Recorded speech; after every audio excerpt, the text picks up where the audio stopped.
Good morning. I am Lexi, and this is Wake Up Calls Going Deeper. And I'm just offering a little visual image for you this morning. This is me coming out of my own meditation and starting this new addition to Wake Up Calls, which I'm calling Going Deeper, which is a time for me to offer you some content. So, Wake Up Calls is a time to go into sadhana or your own practice in community with me guiding you. And going deeper is going to be landing in your boxes or available on a podcast platform soon, as a place to feed yourself content that will just support your unfoldment in your practice. So, the content that I'm going to offer today is around inflation and diminishment. And those are sort of funny words if you don't know what our tiny habit or the practice that we're working on in wake up calls is right now. And that is the simple practice of inhaling fully till you're full of air and exhaling fully until you're empty of air. And practice is sort of a container for working out so many of the outer world layers that we have to work on in our daily lives as we interact with the world and do our work and grow and shrink our egos and all the things that we do in outer world. So one of the reasons practice is so important and so precious is that what we learn and tend to and attend to and intend in practice can begin to ripple out into how we live. The muscle that we build in practice becomes outer world muscle. And so, the simple thing of inhaling and exhaling, which we're doing all the time, whether we're attending to it or not, teaches us just so much. And so, inhaling and filling ourselves with air, filling ourselves till we're full, till there's enough, but not over expanding. So we can all together practice over expanding through inflation, where there's too much air in our bodies and we're pushed past that natural fullness. So just doing that now, just over inflating.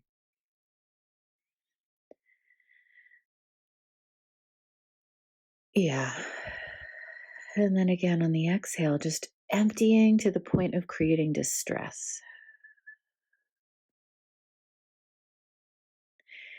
So, this is something that we do while breathing or can do. We just did. But it's also something we do in our lives. Overinflating, filling ourselves too full, creating distress in our systems by too muchness. Isn't this such a big collective habit?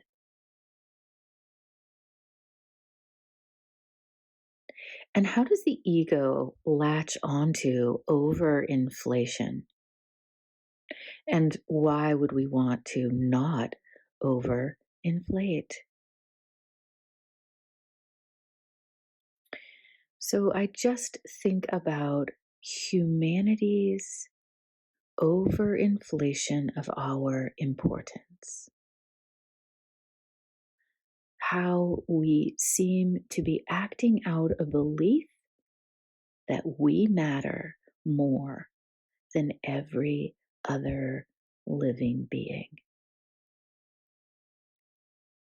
And how this is actually making us a species on the verge of extinction. We've done that to so many other species, but now we're part of that as well. That's a very, very big example of overinflation.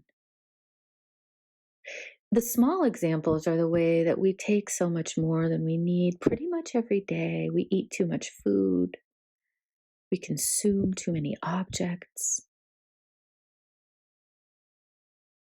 This is over inflation.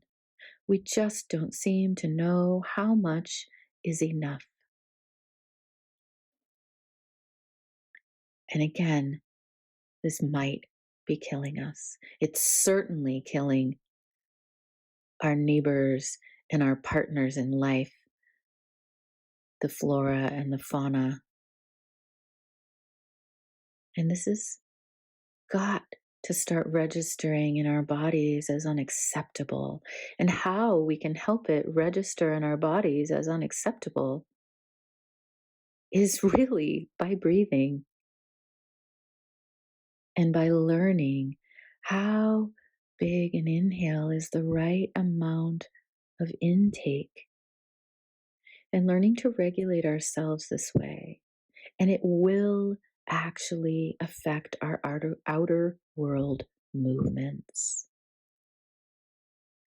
This is why practice is so precious and important, and why I show up twice a week offering practice to you. Because I know that our survival depends upon it, which I'm not that attached to our survival, even though I talk about it a lot. I'm attached to our well being. I'm attached to human beings being their best, to the wonders of humanity rising and shining, even if it's just for a little while before we leave. Inhaling and exhaling is such a deep and powerful practice. So, inflation, how do you in your life ever, and maybe you don't, make something you're doing or a way that you're being more important than it really is?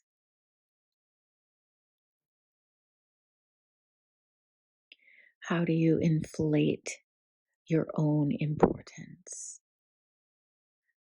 or your own suffering? I went through a phase of headaches in a younger time in my life. And I had my spiritual teacher one time when I brought a particular headache to him um, say, "This is a small headache, just keep living." And I noticed that it was sort of like every time I got a headache, I sort of put it into the box of this is a really big deal. And that particular headache wasn't. It was a small headache. It was a headache to just keep living with. Some headaches were huge and knocked me out, and those were really deep, and I needed to stop everything to work with those. But, we tend to want to generalize. We tend to want to put all of something into a basket. All of the talks that I give are incredibly deep and meaningful. It's just not true. And that's okay. I just am going to keep showing up, and some are going to land really well and some are not. But the point is to just keep showing up and to not inflate my offerings or my importance, and that's work that I get to do. But I invite you to wonder about the work that you do. And again, this simple thing of coming back to breath and finding the right amount of intake, of inflation, of inhale.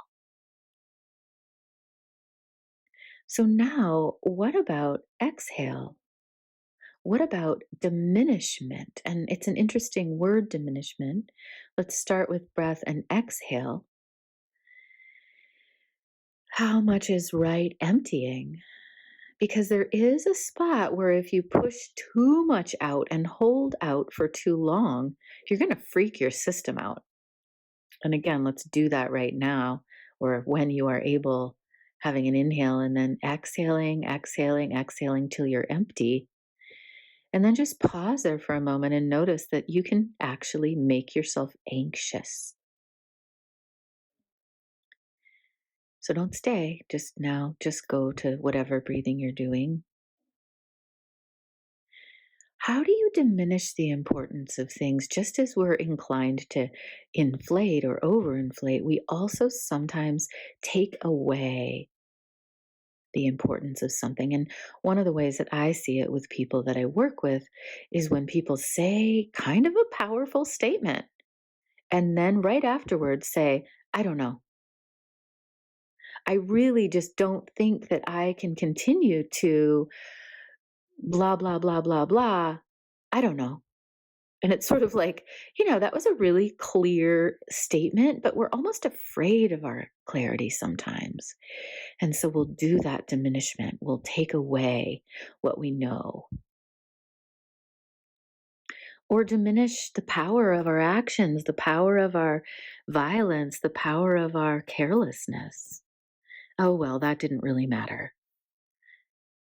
And it does really matter. Everything really matters.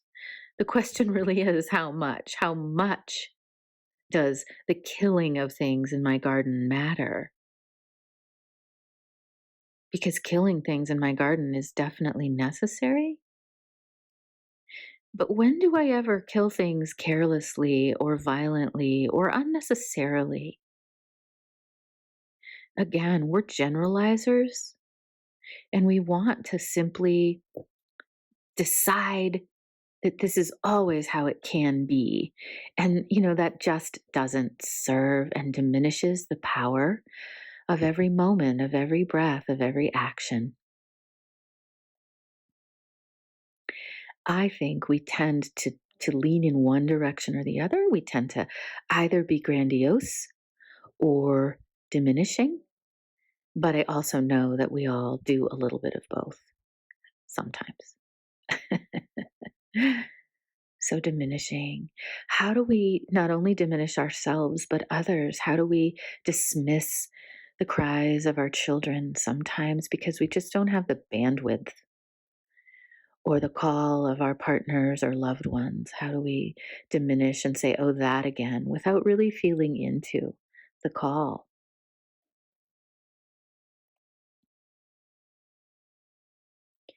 So back to inhaling and exhaling, right fullness and right emptiness. In a lifetime of practicing with breath, something we're doing all the time, making it a practice by applying our attention and our intention to know ourselves and the world through breathing and attending to our breath with awareness, with curiosity, with no other distractions except all the voices in our heads and maybe our kids coming and going, but allowing those distractions not to deter us from staying where we are for 30 minutes, for 5 minutes, for 2 minutes. It all matters and it all adds up.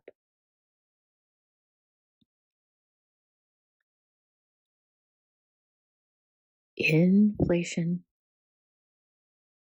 is going past our limits, is over expanding, and we can work and play with that in our breath, and then we can wonder about it in the outer world and in how we are living.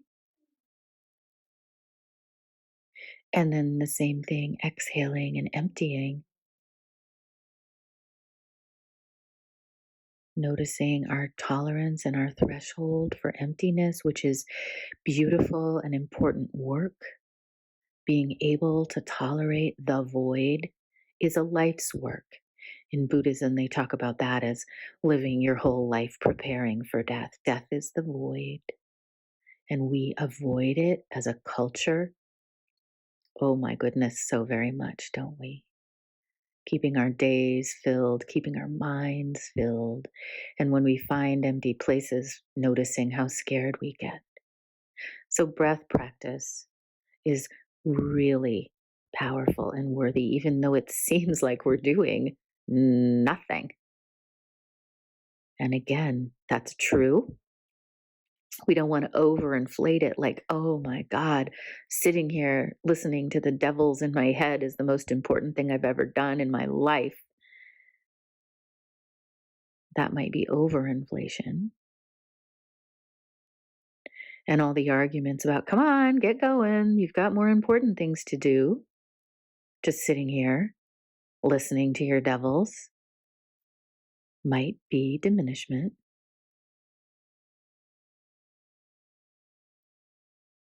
And then what's that middle spot of sitting here and granting myself these minutes is precious, is important, is worthy, just like changing diapers and washing dishes and killing things in my garden.